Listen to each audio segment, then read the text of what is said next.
I was a believer. I was a Shia Muslim. It's a little bit different than Sunni Islam, which is the Islam I think a lot of people are familiar with. Shia is a little bit different. It's the kind they practice in Iran.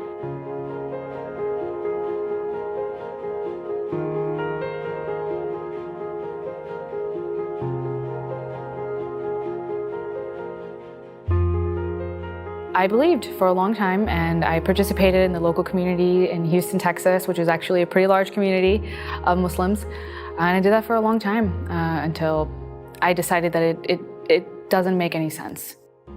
Philosophy made a big dent, thinking about just morality and how do we get certain concepts and how do we determine right from wrong. As soon as I started looking into what Islam really wanted out of me and what they wanted me to believe, I thought that a lot of this just doesn't feel good or moral or right. So that was, I think, the first thing that I started thinking about before I left. Islam is a gendered religion in the sense that if you are a Muslim woman and you're a Muslim man, you're going to practice Islam very differently. Those mean very different things to you. What it means to be a good person is two very different things because those roles are set out for you pretty early. That was something that fundamentally didn't feel right to me at my core, especially since I grew up in the West. So I could see that there were people who lived a more egalitarian life, and that felt on a very deep level more fair, more correct. And so then when I started to look into that, especially the role of women in Islam, I found it to be something that was quite harmful to a lot of women and allowed for a lot of oppressions to go on. Well, it's interesting because I believe that too. When I was a Muslim, I was told that Islam liberated women, that it was the best religion for women, and when Muhammad came, he gave women rights that they never had before. And I believed that, I bought that, and I thought that by making me cover up or encouraging me to cover up, they were protecting me from the evils of the world, and that's because I was special. I was something, that's how they phrase it anyway, that you are particularly special, and that's why you are covered up, like a diamond, they say.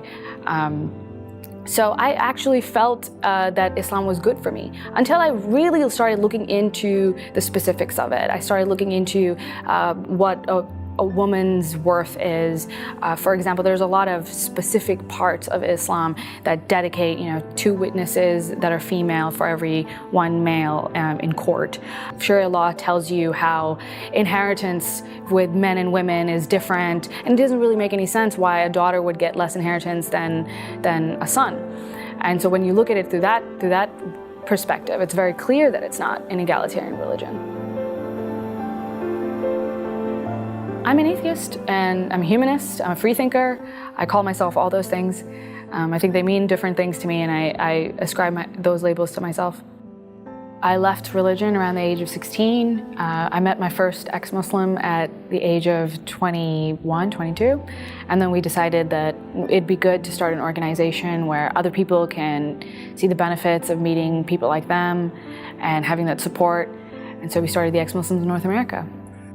We don't proselytize, so it is, we're giving comfort and support to those who have already left. I mean, I'm a civil libertarian, so I think that if you are a Muslim and you believe certain things, you have every right to believe that in the privacy of your own home.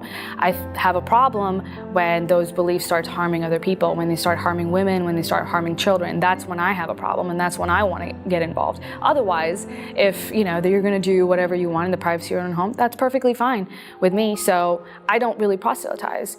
But those who have decided that it's not the religion for them, because it is so difficult to leave, if you are a Muslim, because it is so difficult, I think it's really important to have those support and community networks. I'm very passionate about free speech. And it's especially important, I think, now when we're talking about Islamophobia and we're talking about hate speech and how criticism of Islam can be construed to be hate speech. Some people believe that. I don't. I think anti-Muslim bigotry, which is bigotry against Muslim as a people, and criticism of Islam are 2 very different concepts, and it's very important that we hold them apart as much as possible so that our dialogue can be constructive, truly constructive.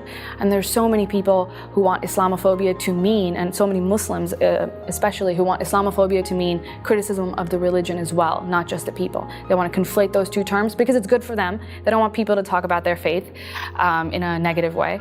And I think that's just such a harmful way of continuing. So I want to encourage people not to use terms like that and openly criticize all bad ideas.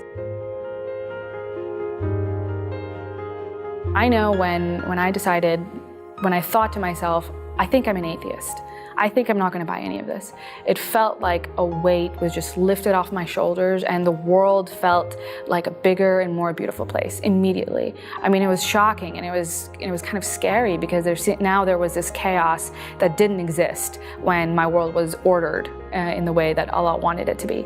But when I removed that burden from my shoulders, it was just such a more exciting place to be in, and it made some of the harmful aspects of leaving religion a little bit easier to bear.